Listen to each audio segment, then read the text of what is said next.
Hi, I'm your host, Roger Miner, and welcome to Breaking Ground, your window on agriculture in Newfoundland and Labrador. On this week's show, we will take you to the Cape Shore, where we'll speak to organic beef farmer Stan Tobin. Stan often wonders why Newfoundland is not the organic capital of the world. We are blessed with natural fertilizers such as fish offal, kelp, and capelin. He will tell us why we can have a very successful organic beef industry if we want it. Gerard Cormier of Upper Ferry in the Codroy Valley owns half of the third biggest dairy farm in Canada.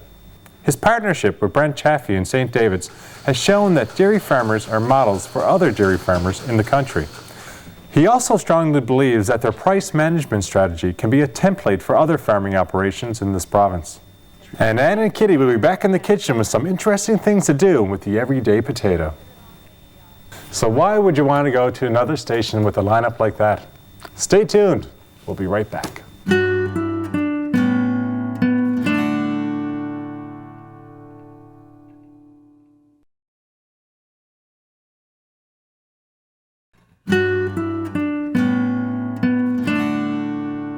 The buying of anything organic is becoming the thing to do in this modern day. So let's go to Ship Cove and find out why we should give more consideration to eating organic beef. Ship Cove on the Cape Shore looks idyllic. With unpolluted rivers and streams, fresh air and open spaces gives out a feeling of a place where you'd like to live and work. But the population of 4 is telling when it comes to the work part of it. But environmentalist and organic beef farmer Stan Tobin lives and works in Ship Cove. In many ways, he lives much the way they did many years ago when the population was much larger. Probably that's the way I do think. Because those guys, I mean, they didn't raise high numbers of cattle, but you know, in this little community here, I'd probably venture to say at one time when everybody was living here, there was probably 40 or 50 head of cattle here. And there was little or no impact on the land. I mean, there was no bulldozers, there was no tractors, there was no artificial fertilizers, there was no herbicides, no pesticides. There was manure and kelp. And they seem to do very well with it. And there's a mindset now, probably not so much here in this province, but it's common here, so we might as well jump on that bandwagon that people that consume meat would rather have it, you know, given a choice, would certainly rather have it raised organically, you know. Financially, raising beef the non-organic way can be very challenging. Huge industrialized beef farms in North America make it very difficult for beef farmers to make a reasonable profit. Their operations usually consist of small-style herds and some kind of retail outlet that can give them a chance to make a livelihood from their efforts. But the raising of organic beef can give a beef farmer the chance to have a wide profit margin. If you have the pasture land and a ready supply of water, it can be a viable way to go. The sky is the limit on how much I could sell. I know that. And the price, I mean, it'll all come to pass next November. We'll see if I'm right or wrong, because that will be my first sale. But price-wise, it's about 3 to 1. If I were to sell one of those cows that I have there now at 18 months old, just as ordinary beef, non-organic, if I were to sell it live, I'd probably get $800 or $900 for it at 19 months old, assuming that it was up to about 1,200 or 1,400 pounds. With the organic certification, I'd probably get about $2,200, $2,300 for the same animal. Organic beef farming is not only new in Newfoundland and Labrador, but also in the Atlantic provinces. Stan Tobin believes that if he could join forces with some other organic beef farmers in eastern Canada, he would be part of a system that could be good for all concerned. I don't have it down pat yet, but so far it looks like if I have 50 head to sell next fall, I would like to tie in with a few other farmers in Nova Scotia and PEI. There are none on the island here that would be certified. And if we could get the numbers up to, I'm just going to take a stab at it, say 300 head or 400 head between, a dozen people in the 3 or 4 provinces, we could go to the federally inspected abattoir in PEI and have them do a custom kill for us. And that way you could get into the Sobeys, the chain stores. You would never get into chain stores with 50 animals because there'd be no consistency for them. That'd be gobbled up, pretty quick. But if we got the numbers up between all the farmers to 300 or 400 head of cattle, I think we would get in the door to the chain stores, and you're off to the races then. And Stan Tobin is very open as to what's involved in rearing organic beef. Well, those cattle are free range. There's not a lot of work to it. The cattle are fed every second day now, starting this year. We have, they're fed silage now, organic silage, and they're 1,200 pound bales, so I drop a couple of those in the round bale feeders with the tractor on, say, Monday morning, and they're good till Wednesday or Wednesday evening. The barn is only used to store some square bales of hay, dry hay in. Other than that, it's not much use there for the barn. Mm-hmm. There's not a lot of work to it, and they're outdoors all winter, so there's no cleaning barns, there's no manure's not an issue. It's not hard. I could very easily triple the numbers and still be able to do the work that I do. No matter what, Newfoundland does have certain advantages when it comes to organic agriculture. And it would be especially good if more farmers signed on. I think this province should be the organic capital of Canada, and we still have time to do it. Ideally, what I'd like to see would be 300 or 400 head of cattle, certified organic cattle here every year. To make it worthwhile to ship off the province and ship to a federally inspected abattoir. And it's not that hard to do, because there's a good many people raising cattle here, 3, 4, 5, 10 and 15 and maybe more than that. And if they take the time to go through this organic certification process, you've got you've been putting out a much more valuable product. Lots to think about, no doubt. When we come back, we're off to the Codroy Valley to speak to dairy farmer Gerard Cormier.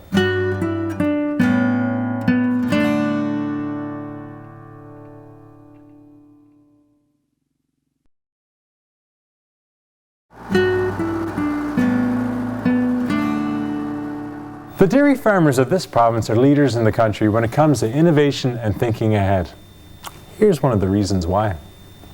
Success breeds success. No truer words could describe the relationship between West Coast dairy farmers Gerard Cormier and Brent Chaffee. Both successful farmers in their own right, it was their own sense of progress that triggered the move to join forces. The thought came to me one day when I went in to visit Brent, and he had just put in the new 40 carousel milking parlour. And to see that it was only operating a couple of hours each shift, the thought came to me that this operation could handle a lot more than what they were putting through. And I guess from there I could maybe do a merger and put the two operations together. So after a week or so, when I looked at the possibilities, I discussed it with my brother Dan, who's partner with Cormier's Dairy at that time. And we looked at some of the issues that we would possibly have, and more so I guess in the savings by putting two operations together and milking all the cows in one location and raising all the replacements in this location. So about probably a week or so later, I went to see Brent and mentioned what we were thinking about, and at that time he said, I've thought about the same thing many times. He said in the last couple of years it started, and we started looking at some figures and how we could put this operation together and what the benefits were, and it took us about 2 years. By the time then we had to look at building a much larger barn at that location, which we did the following year, and we moved the milk cows from this location, and then we moved the heifers from that location out here. And this we've been operating now. It's going to be 3 years now in January, and it proved out very beneficial in many areas. In essence, Cormier's Valley View farm takes the 3-month-old calves and raises them in their own barns. After 2 years of tender loving care, the then mature cows are returned to the milking operation in St. David's. This setup has been a model not only for the farmers in this province, but across Canada.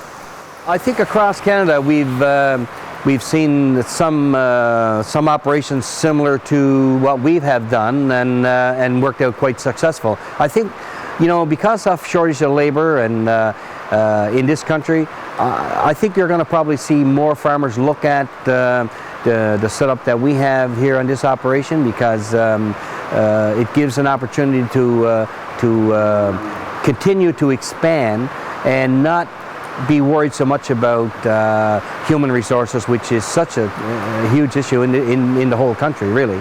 So I think that probably would be an advantage to dairy farmers to look at, to maybe use what we did as a model to maybe even in this province, some of the farms could, do the same thing that we were able to do. Traditionally, the Codroy Valley has always been associated with farming.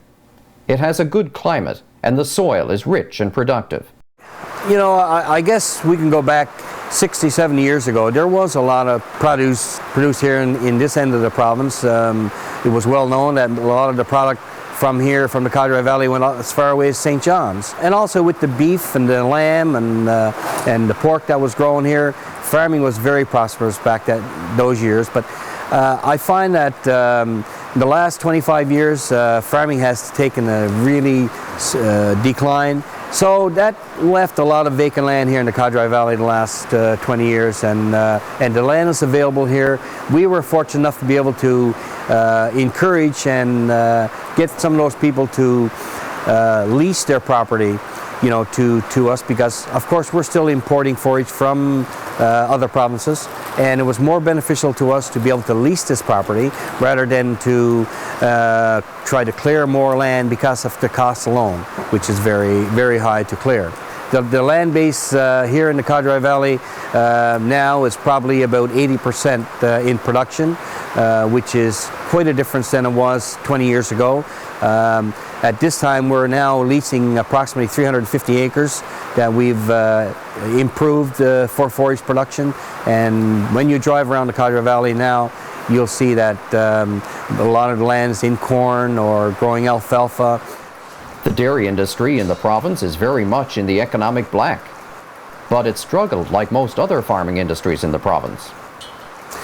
Well, I guess we probably have to go back 25 years ago when, the dairy industry in this province was almost at a standstill. Actually, I think maybe you could probably say it was on the reverse, because we were only producing 9 million litres at that time, and we were seeing a decline in numbers in our industry. So I think it was more detrimental to the farmers on the West Coast that we tried to organize and come together, with all the producers in the province. And at that time, we were shipping milk to Corner Brook, to Wesco, and we were having some problems with markets. And so we called a meeting in Gander, a plebiscite, and got all the farmers together to see what we could do to enhance our industry. And I guess from that time, it took off, and we were able to get everybody organized and formed the Milk Marketing Board in 1982. The dairy industry today would be a model to most any other industries to follow. And we're very proud of the work that we did, and the dairy industry today is a huge success. Not only to the farmers, but also to government, to the consumer, to everybody involved. No wonder the province's dairy industry is ahead. When we come back, we're back in Ann Budgell's kitchen with Chef Kitty Drake. I'm going to let her tell you what's in store. We've got 6 things you can do with potatoes, including fudge. Fudge, right after the break.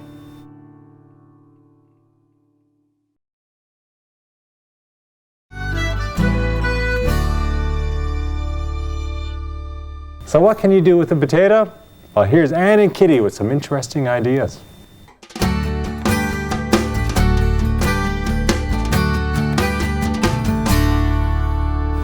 Hi everybody, I'm Ann Budgell. Welcome to my kitchen. Kitty Drake is here with me today. She's a chef and food consultant, and today we've got 6 things you can do with potatoes, including fudge, and that's why I'm wearing the gloves. Right. Right, Kitty? Yes. This is one of the quickest, easiest fudge recipes I've ever come across, to tell you the truth.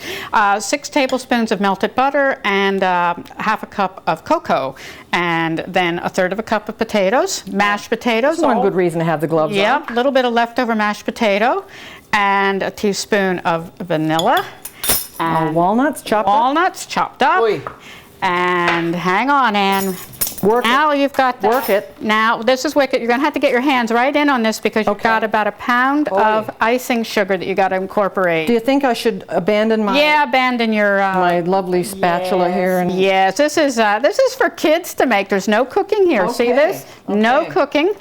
And what you're going to do now is just get your hands in there and mush it around. And as soon as you sort of get it together, put it on the board and knead it.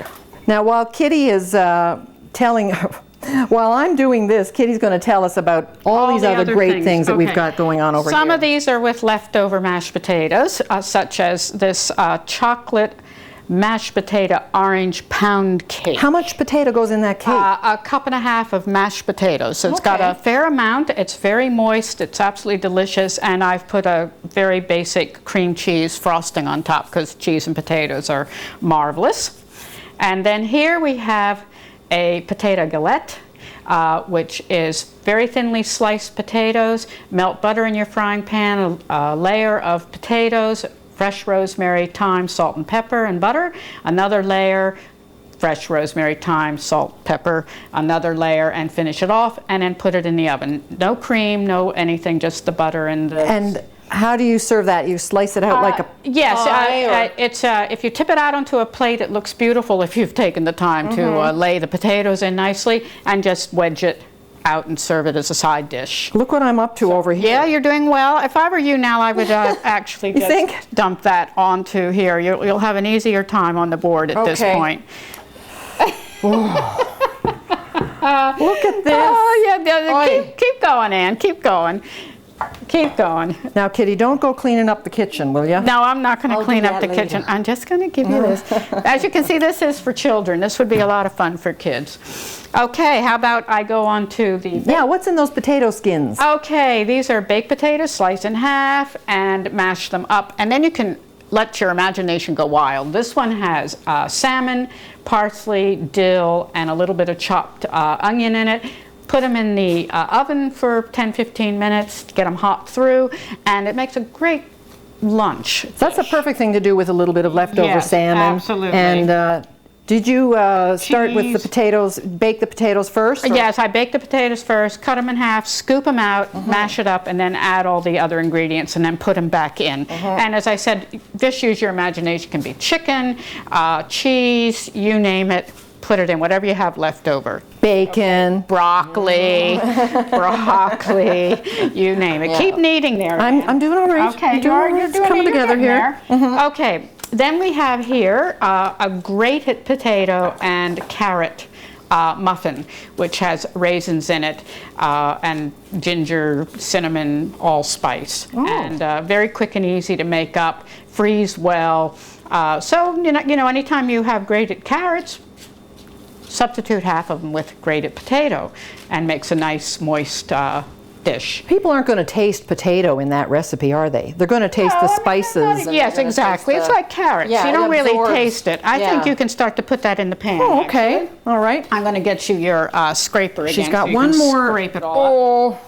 And of course, we have the mashed potatoes, plain old mashed potatoes, but I think everybody now is used to putting garlic in their mashed potatoes. I love blue cheese. Blue cheese in your mashed potatoes, cook them up with leeks in your mashed potatoes, and don't forget root vegetables. Mashed potatoes and root vegetables, carrots, parsnip, even cabbage. I mean, that's a good Irish dish, isn't it? Mashed potatoes and boiled cabbage up together. And of course, that's what we have used in this fudge, which you now have patted in there. Yeah, I'm not doing the best job. In No. fact, I think it would be better in a little smaller yeah, pan. possibly, but Just the fudge pieces would be who cares, a bit right? thicker. People who love fudge, they don't care what it looks like. Okay. Well, anyway, it's done. Look at Yeah, that. Put that in the fridge. Put it in the fridge until it's hard. And when it's hard, here, oh, you can take them off, yes. Gloves can come off now. You did very, very well, Anne, by the way. I commend you. I was a little And dubious about this whole thing. Here, well, you've shown as usual. And here's our fudge. Nice texture. Not sugary. No, And can't you imagine? chocolatey. Yes, and just think now, you know all those candy bars with chili powder? You could do that with this. Just doctor up your potatoes. You could have hot chili fudge, That's good. rosemary fudge, orange fudge. Spud fudge. Yes, Bud Fudge, very good. Kitty, thanks so much. Oh, you're welcome, man, Thank you. anytime. It's great to learn all these new things to do with potatoes. I'm just going to eat my Spud Fudge. A simple vegetable that has so many uses. On next week's show, we're off to the west coast of the province, where we will follow up on two women who have built a secondary business out of a primary endeavor. The Newfoundland Bee Company has expanded into a beautiful tea room, craft store, and school tour site, and with good reason. The high quality of their product is drawing in customers from well beyond the immediate Little Rapids area. And who would ever believe that you can not only grow grapes commercially here in the province, but have it as a base to make your own Newfoundland wine? Well, Glenda Baker strongly believes it can be done, and has proven beyond a doubt that a grape-growing winemaking operation is a doable proposition in this province. And Kitty Drake is back in Anne's kitchen with her take on the many dishes that use salt as a base. Salt fish and salt meat are still very much a part of people's diets around the world. I can smell the Jig's dinner already. I hope you enjoyed the show. We'll see you next week.